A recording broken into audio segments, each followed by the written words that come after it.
إينيس لورينزو تصنع الأواني الفخارية في المكسيك منذ كانت في 7 من عمرها كي تتمكن من إعالة أسرتها، لكن الثمن الذي تدفعه يبدو باهظا، فالعمل المتواصل جعل عظام ذراعها تتآكل. إنها تؤلمني في كل حين وآخر، لم يعد بإمكاني رفعها.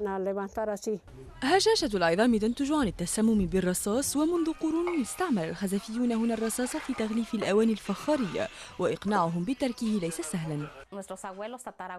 أجدادنا وأجداد أجدادنا ماتوا في سن 90 وما فوق، واستعملوا هذه المواد التي تحتوي على الرصاص.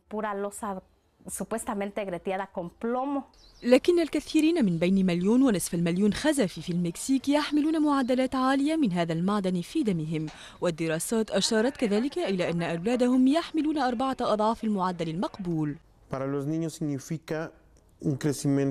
هذا يعني أن الأطفال سيصابون ببطء في النمو وسوء التغذية وأمراض في الكلية والكبد وصعوبات في التعلم.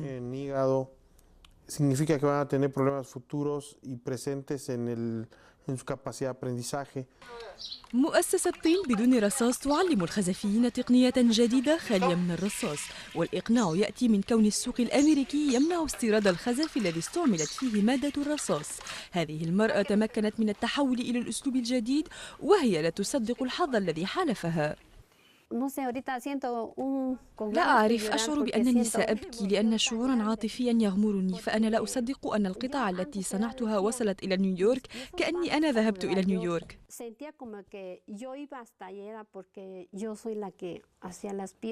تغيير بسيط في تقاليد الأجداد، لكنه يفتح آفاقا جديدة أمام أصحاب هذه المهنة على صعيد التجارة والصحة معا.